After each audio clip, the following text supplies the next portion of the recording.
Good day, and welcome to another Mr. Kilroy presentation.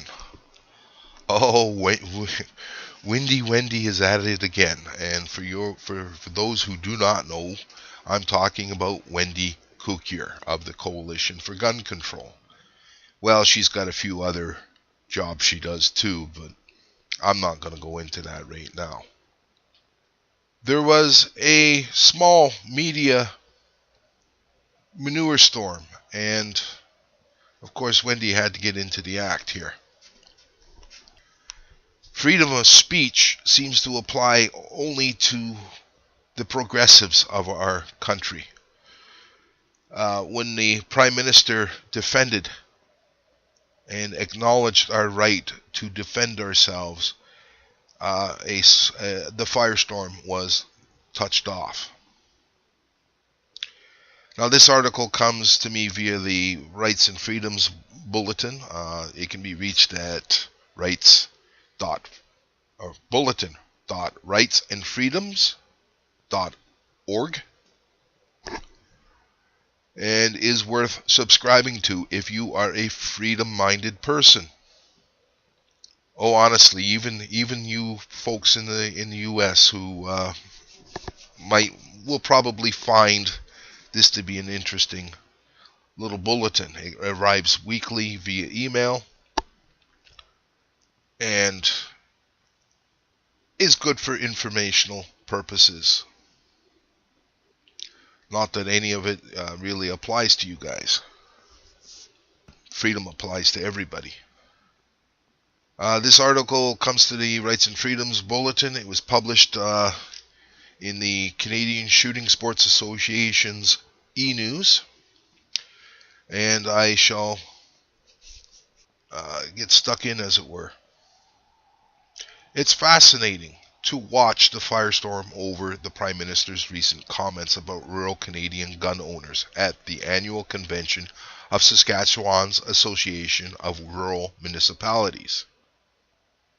My wife's from a rural area, and obviously gun ownership wasn't just for the farm, but was for a certain level of security when you're a ways away from immediate police assistance.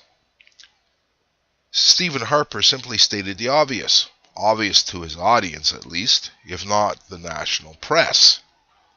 The national press went into spin-dry hysteria, claiming Harper advocated vigilante justice and said Harper wanted to turn us into gun-toting Americans.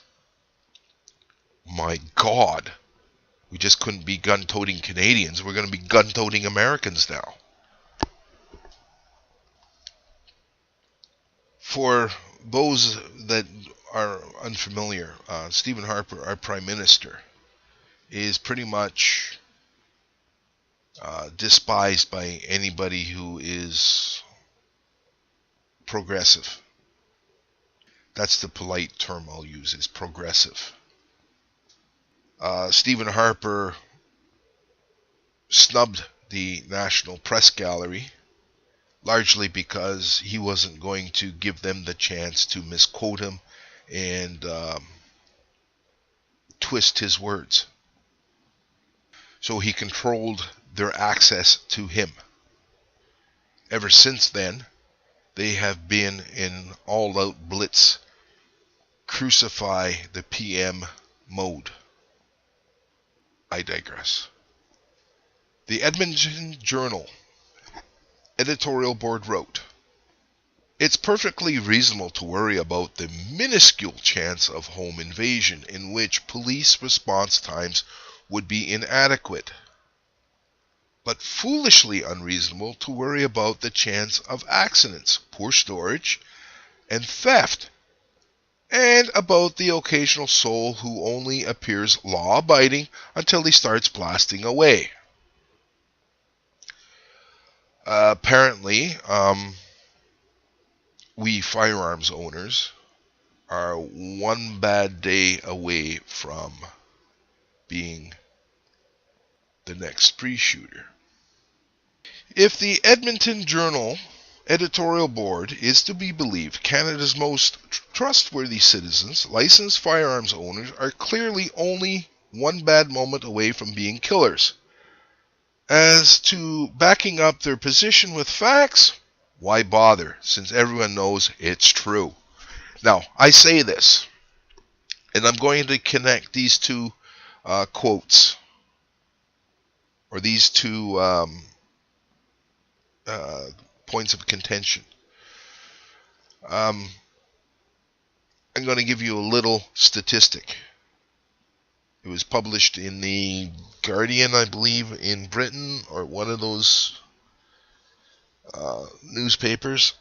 I can't remember. Or the Mail Online. I haven't got the quote in front of me, or I haven't got the article in front of me. I'm doing this by rote. Now, let's compare our gun-toting Americans to we meek, mild, non-gun-toting Canadians. The statistic is the rate of violent crime in both Canada and the United States. Now, we in Canada, as a rule, are forbidden to walk around armed unless we go through all of the hoops, and the chief firearms officer of our province fears for our life, are basically disarmed. And again, we're just one bad day away from being murderers. Our rate of violent crime in Canada is, I believe, now this is going from rote, 965 incidents per population of 100,000. Our gun-toting American cousins to the south of us, you know, those crazy redneck knuckle-dragging Neanderthals who don't leave home without their piece tucked away in their holster somewhere on their body, who draw on each other over parking spaces where blood runs in the streets because everybody's armed. Their rate of violent crime is 445 incidents per population of 100,000. Half of that of Canada. Less than half. I wonder why that is. I continue. If the Edmonton Journal Editorial Board is to believe... Okay, I've already read that, sorry. Except that it's not true. Canada's legitimate firearms owners are statistically the safest people in our country. Only 1/3 as likely to commit a violent act as a citizen that doesn't own a firearm. And only half as likely as a police officer. That reality doesn't fit in the unicorn world of the editorial board at the Edmonton Journal. Though, so they content themselves with smugly vilifying honest Canadian citizens as killers in waiting. The Edmonton Journal's Openminded Editorial opens with, "Someday it will be a matter of gobsmacking astonishment that people were still allowed to own guns in the early 21st century." The Firearms Owner Slamfest continues with Wendy Cukier, president of the Coalition for Gun Control. She claimed, "The suggestion that rural people have firearms in case the police cannot reach them in time is not really consistent with Canadian law on lawful use of force, but smacks of American arming for self-protection." Apparently, Ms. Cukier has never read the Criminal Code of Canada. The former Solicitor General, Wayne Easter, went even further down the waterslide, stating, "Someone who hears that might say, Well, I don't need to lock my gun up. I need to have it close at hand so that if somebody sets foot on my property and I think they are trespassing, and away we go. Ludicrous. Every breathless, spin-drenched word. Harper did not say that at all. And for the Edmonton Journal to intimate he did is not merely over-the-top spin, it's a lie. Reality check. Rural Canadians face situations city dwellers don't have to deal with. Bears, coyotes, rabid and or feral animals all pose dangers that need to be dealt with. Farmers need the ability to quickly and humanely put down domestic animals that are sick, lame, or local. The police certainly can't help even if they were willing to. Drive out to deal with a pesky predator and fill out the mountain of paperwork that discharging a police firearm entails. The Firearms Act, oh, that piece of horrible legislation, that draconian piece of legislation, even deals with specific circumstances because police response times to rural homes is measured in half-hour blocks, not minutes. Moreover, if grave danger presents itself in Canada's remote areas, it is unreasonable to expect police to be able to do much more than draw chalk lines.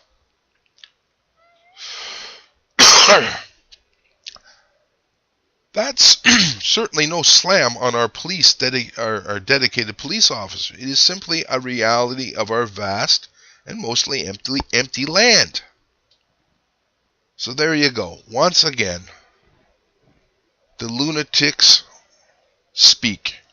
And I'm sorry, it is just plain insanity to believe what comes out of the progressives' mouths or what goes into print. Edmonton is the only place in Alberta where liberals still get elected to the federal government. It is an island of red in a sea of blue, conservative.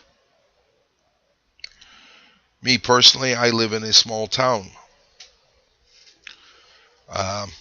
It was commonly joked that in my town, the farmers were the ones that lived downtown. Plenty of farms along here, and yes, indeed, the farmers did live downtown. They drove out to their farms. I'm semi-rural.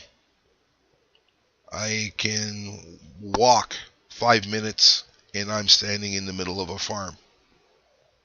We have a coyote infestation as well, and skunks and all kinds of matter of animal that aren't conducive to homeowners or to home ownership. I made a presentation to town council about a proposed change to the firearm discharge bylaw. We firearms owners came out in force.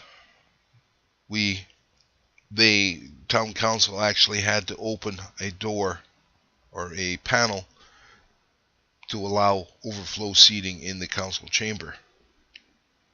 A officer from the Ministry of Natural Resources even made a presentation, urging them caution in how they word this.